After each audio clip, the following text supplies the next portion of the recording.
വചനം തിരുവചനം.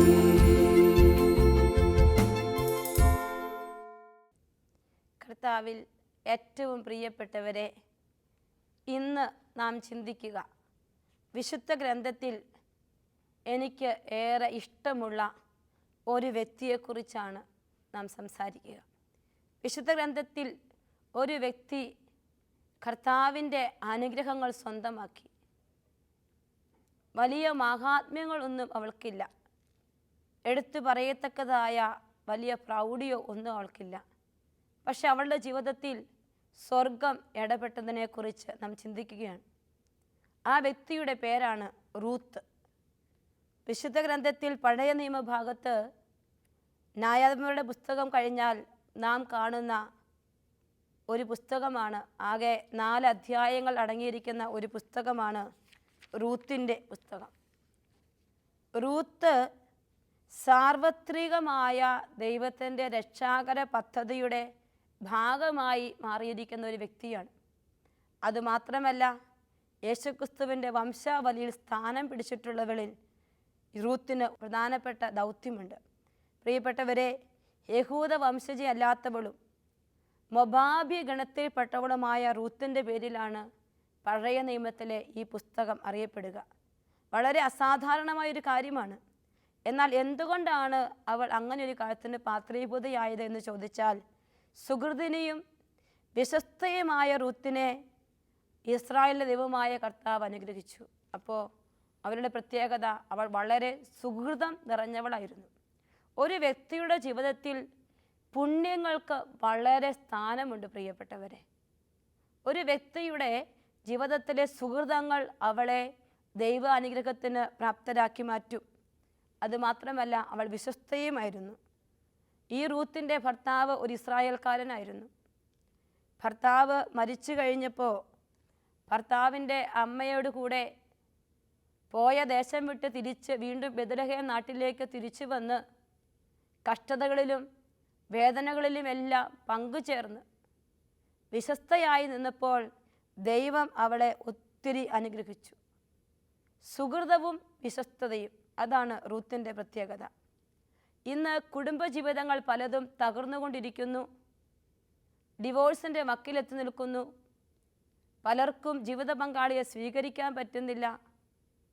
പ്രത്യേകിച്ച് യുവതികൾ വിവാഹം കഴിയുമ്പോൾ ഭർത്താവിന് കീഴ്പ്പെട്ടിരിക്കാൻ പറ്റാതെ പലപ്പോഴും എടുത്തുചാട്ടവും അഹങ്കാരങ്ങളും ഒക്കെ കാണിച്ചും സ്വയം ഒന്ന് കീഴടങ്ങാൻ പറ്റാതെ, സഹിക്കാൻ തയ്യാറാകാതെ, കഷ്ടതകൾ ഏറ്റെടുക്കാൻ തയ്യാറാകാതെ പലപ്പോഴും ജീവിക്കുന്നത് കാണാറുണ്ട്. ഈവൻ ഭർത്താക്കന്മാരെ എടുത്തിട്ട് അടിക്കുന്ന സ്ത്രീകളെ പോലും കണ്ടുമുട്ടുന്ന ഒരു സാഹചര്യത്തിലാണ് റൂത്തിനെ കുറിച്ച് പറയാൻ പരിശുദ്ധാത്മാവ് എനിക്കൊരു പ്രേരണ നൽകിയത്.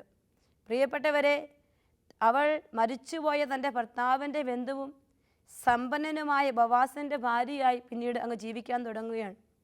അതുവഴി അവളുടെ പേര് ദാവീദിൻ്റെ പിതാക്കന്മാരുടെ പട്ടികയിലും യേശുവിൻ്റെ വംശാവലിയിലുമെല്ലാം ഉൾപ്പെട്ടു.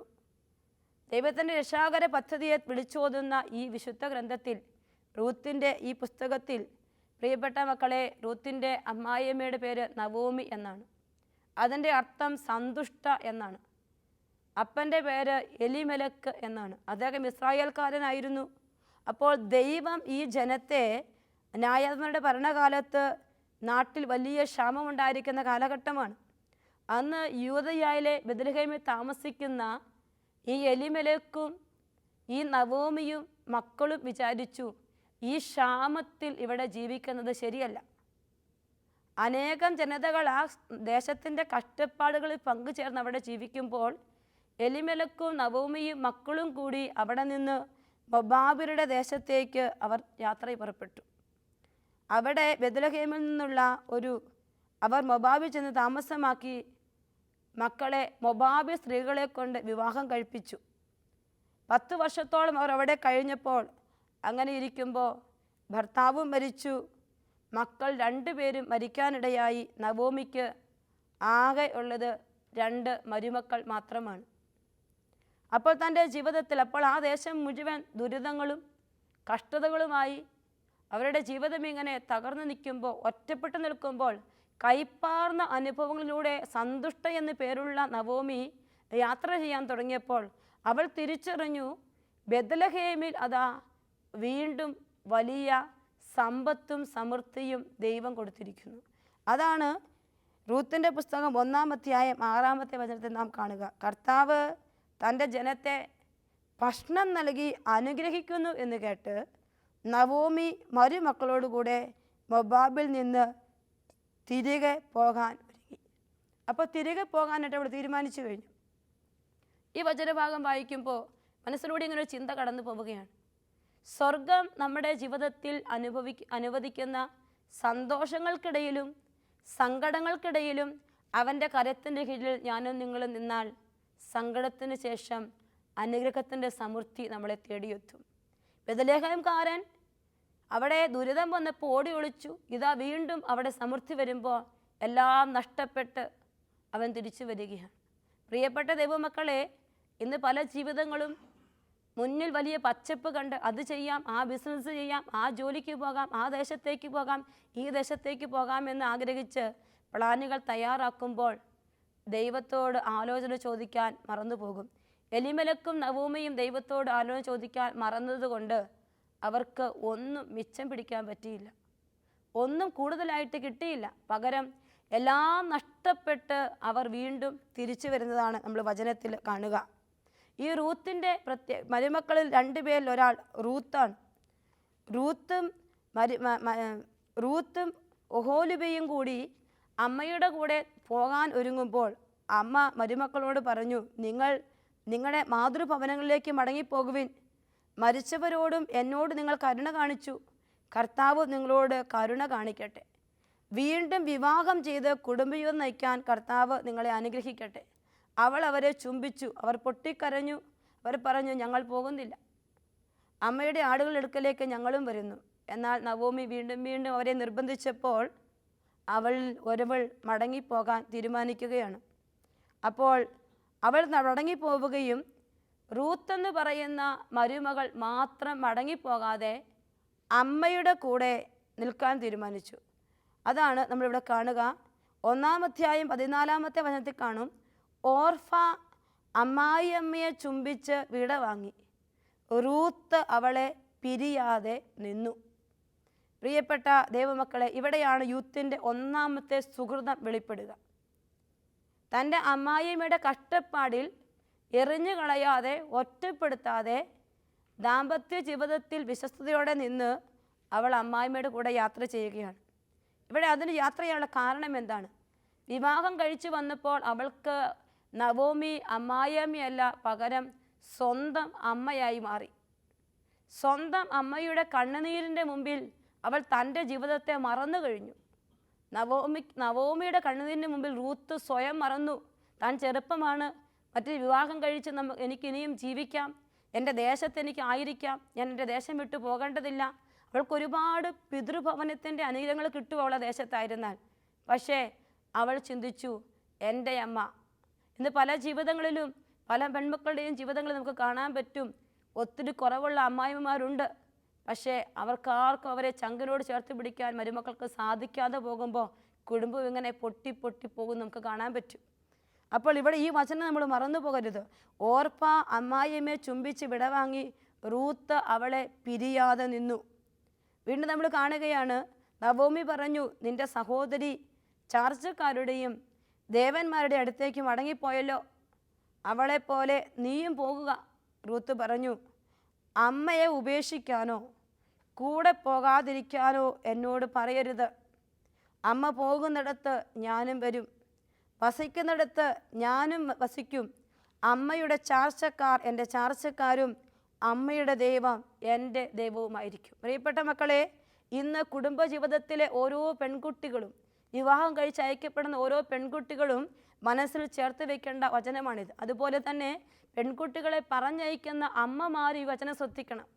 നമുക്കറിയാം, ഇന്ന് കുടുംബജീവിതത്തിൽ പല സ്ഥലങ്ങളിലും വിള്ളലുകൾ വരുമ്പോൾ ചിന്തിച്ചു നോക്കുമ്പോൾ നമ്മൾ അവരെ കുടുംബജീവിതത്തിലെ കൗൺസിലിങ്ങിന് വേണ്ടി വിളിക്കുമ്പോൾ പലപ്പോഴും വിവാഹം കഴിച്ചിരിക്കുന്ന പുരുഷന്മാർ പറയുന്ന ഒരു പ്രധാനപ്പെട്ട കാരണമുണ്ട്, ഇവളുടെ അമ്മ ഇവളെ എൻ്റെ കൂടെ നിർത്താൻ സമ്മതിക്കില്ല, ഇവളെ എപ്പോഴും തിരിച്ചു വിളിക്കും, ഓരോ കാര്യങ്ങൾ ഉപദേശിച്ചുകൊണ്ടിരിക്കും. എന്താണ് മോളെ കറി വെച്ചത്, അവൻ എന്തു പറഞ്ഞു, അവൻ കഴിച്ചോ, അവൻ ഇന്ന് ഏത് ഷർട്ടായിട്ടെ. അങ്ങനെ ഞങ്ങളുടെ ജീവിതത്തിൽ സ്വകാര്യത തരാതെ ഒരമ്മയുണ്ട്. പ്രിയപ്പെട്ട മക്കളെ, ഈ റൂത്തിൻ്റെ ജീവിതത്തിൽ ദൈവാനുഗ്രഹം വരാൻ ഒറ്റ കാരണമേ ഉള്ളൂ. അവൾ എന്താ പറഞ്ഞേ? അമ്മയെ ഉപേക്ഷിക്കാനോ കൂടെ പോകാതിരിക്കാനോ എന്നോട് പറയരുത്. അമ്മ പോകുന്നിടത്ത് ഞാനും വരും, വസിക്കുന്നിടത്ത് ഞാനും വസിക്കും. അമ്മയുടെ ചാർച്ചക്കാർ എൻ്റെ ചാർച്ചക്കാരും അമ്മയുടെ ദൈവം എൻ്റെ ദൈവവുമായിരിക്കും. വിജാതീയ സ്ത്രീയായ വിജാതീയ ദേവനെ ആരാധിച്ച റൂത്ത് ഇപ്പോൾ അവളോട് പറയുകയാണ്, അമ്മയുടെ ദൈവം എൻ്റെ ദൈവം. ഒരു പെൺകുട്ടി കുടുംബജീവിതത്തിൽ വിവാഹം കഴിച്ച് ചെല്ലുമ്പോൾ അവൾ ആ കുടുംബത്തിൻ്റെ ഭാഗമാണ്. അവൻ്റെ പ്രിയപ്പെട്ടവരെല്ലാം അവളുടെ സ്വന്തമാണ്. പക്ഷേ ഇന്ന് അങ്ങനൊന്നും പറ്റുന്നില്ല. എല്ലാവരെയും തള്ളിക്കളഞ്ഞ് പെൺകുട്ടി പുരുഷനെയും കൊണ്ട് സ്വാർത്ഥപരമായ ലോകത്തിലേക്ക് നീങ്ങുന്നു. അവിടെ പിന്നീട് തകർച്ചകൾ മാത്രം കാണുന്നു. കഴിഞ്ഞ നാളുകളിൽ എന്നെ വേദനിപ്പിച്ച ഒരു വലിയ സങ്കടപ്പെട്ട ഒരു അനുഭവം എൻ്റെ ഓർമ്മയിൽ ഇന്ന് നിൽക്കുകയാണ്. കണ്ണുനീരാണ് ഓർക്കുമ്പോഴൊക്കെ എൻ്റെ മനസ്സിൽ വരാറുള്ളത്. പ്രിയപ്പെട്ടവരെ, എന്തെന്ന് ചോദിച്ചാൽ, ഒരപ്പനും അമ്മയും വളരെ പൊന്നോമനയായിട്ട് മകനെ വളർത്തിക്കൊണ്ടുവന്നു. അമ്മയും അപ്പനും മകന് വിവാഹപ്രായമായപ്പോൾ അമ്മ തന്നെ അന്വേഷിച്ച് കണ്ടുപിടിച്ച് ഒരു പെൺകുട്ടിയെ, അപ്പനില്ലാത്ത അനാഥ പെൺകുട്ടിയെ, അമ്മ മാത്രം വളർത്തിയ ഒരു പെൺകുട്ടിയെ വീട്ടിലേക്ക് കൂട്ടിക്കൊണ്ടുവന്നു. ഒരുപാട് സ്നേഹിച്ചു കൊണ്ടു നടന്നു. അങ്ങനെ ഇരിക്കുമ്പോൾ ഇവർക്കൊരു കുഞ്ഞുണ്ടായിക്കഴിഞ്ഞപ്പോൾ ഇവർക്ക് തോന്നി, അപ്പനെ അമ്മയും മാറ്റി തന്നെ താമസിക്കണം. തന്നെ താമസിക്കാൻ വീട്ടിൽ നിന്ന് അമ്മയെക്കുറിച്ച് ഇല്ലാത്തതൊക്കെ പറഞ്ഞുണ്ടാക്കി അവൾ അവനെയും കൂട്ടി വേറൊരു വീട്ടിലേക്ക് താമസമാക്കി. ക്രിസ്മസ് കാലഘട്ടം വന്നപ്പോൾ പ്രായമായ അപ്പം പറഞ്ഞു, എനിക്ക് കൊച്ചിനെ ഒന്ന് കാണണം, 3 വയസ്സുണ്ട് പെൺകുട്ടിക്ക്, എനിക്ക് കൊച്ചിനെ ഒന്ന് കാണണം, എടാ ഒന്ന് കൊണ്ടുവരുമോ? അവൻ പറഞ്ഞു, അപ്പൻ അങ്ങനെ ഇപ്പം കാണണ്ട, കൊച്ചിനെ കണ്ടില്ലേലും ഇവിടെ അടങ്ങിയിരുന്നു കൂടെ എന്ന് മകൻ ചോദിച്ചു. അതിൽ പിന്നെ കൊച്ചിനെ കാണാൻ പറ്റിയിട്ടില്ല. 25-ാം തീയതി അപ്പൻ ആഗ്രഹം പ്രകടിപ്പിച്ചെങ്കിൽ 26-ാം തീയതി വൈകുന്നേരം അപ്പൻ ICU പ്രവേശിച്ചു. കാർഡിയക് അറസ്റ്റ് ഉണ്ടായി. 27-ാം തീയതി രാവിലെ അപ്പൻ മരിക്കുകയാണ്. പ്രിയപ്പെട്ട ദൈവമക്കളെ, ഇന്ന് നമ്മുടെ നാട്ടിൽ നടക്കുന്ന സംഭവങ്ങളാണ് ഇതൊക്കെ. കർത്താവെല്ലാം കണ്ടുകൊണ്ടിരിക്കുകയാണ്. ചില പെൺകുട്ടികൾ, ആ പെൺകുട്ടിയോട് ഞാൻ സംസാരിച്ചപ്പോൾ അവൾ പറയുക, ഈ അമ്മയോട് ഞാൻ പൊറുക്കില്ല, ഇവരെ തൊടരുത്, ഇവരെ തൊട്ടാൽ നമ്മൾ കുളിക്കണം. അത്രയും ചില വാക്കുകൾ, ചില ജീവിതങ്ങൾ പറഞ്ഞു വയ്ക്കുമ്പോൾ ഓരോ പെൺകുട്ടികളും ഇന്ന് എത്രമാത്രം മാറിയിരിക്കുന്നു. റൂത്തിൻ്റെ ജീവിതം ഇന്ന് കുടുംബജീവൻ നയിക്കുന്ന ഓരോ പെൺകുട്ടിക്കും ഏറ്റവും അനിവാര്യമാണ്. വചനം പറഞ്ഞു, അമ്മയുടെ ചാർച്ചക്കാർ എൻ്റെ ചാർച്ചക്കാർ, അമ്മയുടെ ദൈവം എൻ്റെ ദൈവം. അതാണ് റൂത്തിൻ്റെ 2ാമത്തെ സുഹൃതം. 1-ാമത്തെ സുഹൃതം, അമ്മയെ സ്വന്തം അമ്മയായി അവൾ കണ്ട് പിരിയാതെ നിന്നു. അമ്മയുടെ കണ്ണുനീരൊപ്പാൻ സ്വന്തം കണ്ണുനീരവൾ മറച്ചു വെച്ചു. അതാണ് അവളുടെ സുഹൃതം, സ്വയം മറന്നവൾ. 2ാമത്തെ കാര്യം, അമ്മയുടെ ചാർച്ചക്കാരെ സ്വന്തമായി സ്വീകരിക്കുന്ന ഒരു സുഹൃതം റൂത്തിലുണ്ട്. ഇന്ന് കുടുംബവും നയിക്കുന്ന ജീവിതങ്ങൾ ഈ സുഹൃതം സ്വന്തമാക്കേണ്ടതുണ്ട്. വീണ്ടും നമ്മൾ കാണും 20-ാമത്തെ വചനത്തിൽ പ്രകാരം പറയും, നവോമി വന്നിട്ട് പറയുകയാണ്, ജനതയോട് പറയും, ബേത്ലഹേമിൽ തിരിച്ചെത്തി. എല്ലാവരും അവരെ കണ്ട് വിസ്മയിച്ചു. അവൾ അപ്പടി മാറിപ്പോയി, നമ്മുടെ പഴയ നവോമിയാണോ എന്ന് പലരും ചോദിക്കാൻ തുടങ്ങി. കാരണം സന്തുഷ്ട എന്ന പേരിൽ സന്തുഷ്ടയോടെ ഭർത്താവിനൊപ്പം ഈ ദേശത്തിന് ക്ഷാമം വേണ്ടെന്ന് സഹിക്കാൻ പറ്റാതെ ഓടിപ്പോയതാ. അതാ തിരിച്ചു വന്ന് ഒന്നുമില്ലാതെ. അപ്പോൾ അവൾ പറയുകയാണ്, എന്നെ നവോമി എന്നല്ല മാറ എന്നാണ് വിളിക്കേണ്ടത്. സർവശക്തനോട് വളരെ കഠിനമായിട്ടാണ് പ്രവർത്തിച്ചത്. എല്ലാം തികഞ്ഞവളായി ഞാൻ ഇവിടെ നിന്ന് പോയി, ഒന്നുമില്ലാത്തവളായി കർത്താവിനെ തിരിച്ചയച്ചു. കർത്താവിനെ ഞെരുക്കുകയും സർവശക്തൻ എനിക്ക് ആപത്ത് വരുത്തുകയും ചെയ്യുമ്പോൾ എന്തിനെന്നെ നവോമി എന്ന് വിളിക്കണം? പ്രിയപ്പെട്ട ദൈവമക്കളെ, അപ്പോഴും റൂത്ത് അവളോട് കൂടെ നിൽക്കുകയാണ്. വചനം പറയുകയാണ്, അങ്ങനെ നവോമി മൊബാബിൽ നിന്ന് അവിടുത്തുകാരിയായ മരുമകൾ റൂത്തിനോടുകൂടി തിരിച്ചെത്തി. ബാർലി കൊയ്ത്ത് തുടങ്ങിയപ്പോഴാണ് അവർ ബേത്ലഹേമിലെത്തിയത്. കാരണം അവിടെ കർത്താവ് എന്ന ജനത്തെ സമൃദ്ധമായി അനുഗ്രഹിച്ചെന്നറിഞ്ഞ് തിരിച്ചു വന്നിരിക്കുകയാണ്. അവിടെ കൊയ്ത്ത് കാലമാണ്. കൊയ്ത്ത് കാലത്തെ സമയത്താണ് അവൾ തിരിച്ചെത്തുക. ഇനി തിരിച്ചെത്തുമ്പോൾ പ്രായമേറെയായ അമ്മയെ ജോലിക്ക് വിടാൻ പറ്റില്ല. ആരോഗ്യവതിയായ സുന്ദരിയായ റൂത്ത് ഒരു തീരുമാനമെടുത്തു, അമ്മയെ പോറ്റണമെങ്കിൽ താൻ അധ്വാനിച്ചേ പറ്റൂ. അവൾ അവിടെ ഉള്ള വയലിലേക്ക് കാലാ പെറുക്കാൻ അവൾ പോകാൻ തീരുമാനിച്ചു. വയലിൽ കാലാ പെറുക്കാൻ അവൾ ചെന്നു. രാവിലെ മുതൽ വിശ്രമമില്ലാതെ കാലാ പെറുക്കുകയാണ്. അതാണ് വിശ്രമിക്കാൻ സമയമെടുക്കാതെ അധ്വാനിക്കുന്നു. പെൺകുട്ടികൾക്കുണ്ടാകേണ്ട 3-ാമത്തെ സുഹൃതമാണത്. അധ്വാനിക്കണം. കുടുംബ വീട്ടിൽ പ്രിയപ്പെട്ടവർക്ക് വേണ്ടി, ഭർത്താവിന് വേണ്ടി മക്കൾക്ക് വേണ്ടി, ഭർത്താവിൻ്റെ അപ്പന് വേണ്ടി, അമ്മയ്ക്ക് വേണ്ടി, പ്രിയപ്പെട്ടവർക്ക് വേണ്ടി അധ്വാനിക്കാൻ ഒരു പെൺകുട്ടി തയ്യാറാകണം. അപ്പോൾ അവളെ തേടി അനുഗ്രഹം വരുമെന്ന് അടുത്ത വചനം നമ്മളെ പഠിപ്പിക്കുകയാണ്. റൂത്ത് 2-ാമത്തെ അധ്യായത്തിൽ 7-ാമത്തെ വചനത്തിൽ ഇപ്രകാരം പറയുന്നുണ്ട്, വയലിൽ കാല പെറുക്കാൻ അനുവദിക്കണമേ എന്ന് അവൾ അപേക്ഷിച്ചു. രാവിലെ മുതൽ ഇതുവരെ വിശ്രമമില്ലാതെ കാല പെറുക്കുകയാണ്. പ്രിയപ്പെട്ടവരെ, മറ്റുള്ളവരുടെ മുമ്പിൽ ഒരു മിനിറ്റ് പോലും ഇരിക്കാതെ മൊബാബി പെൺകുട്ടി ആർക്ക് വേണ്ടി? അവളുടെ അമ്മയെ പോറ്റാൻ, അവളുടെ അമ്മായിയമ്മയെ പോറ്റാൻ വേണ്ടി അധ്വാനിക്കുകയാണ്. അതുകൊണ്ട് അങ്ങനെയുള്ള കുറേ ജീവിതങ്ങളുണ്ട്.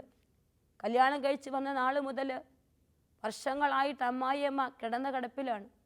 എല്ലാം ചെയ്തു കൊടുക്കണം. നിശബ്ദമായി തൻ്റെ ഉറക്കവും മാറ്റിവെച്ച് അമ്മായിയമ്മയെ ശുശ്രൂഷിക്കുന്ന ചില ജീവിതങ്ങളുമുണ്ട്. അവർ റൂത്തിനെ പോലുള്ള ജീവിതമാണ്. റൂത്താണ് അവരുടെ മുമ്പിൽ മാതൃകയായി നിൽക്കുന്നത്. പ്രിയപ്പെട്ടവരെ, ഈ നവോമിയുടെ ജീവിതത്തിൽ മറ്റൊരു പ്രധാനപ്പെട്ട കാര്യം നമുക്ക് കാണാൻ പറ്റും. പഴയതൊന്നും അവൾ ജീവിതത്തിലേക്ക് എടുത്തില്ല.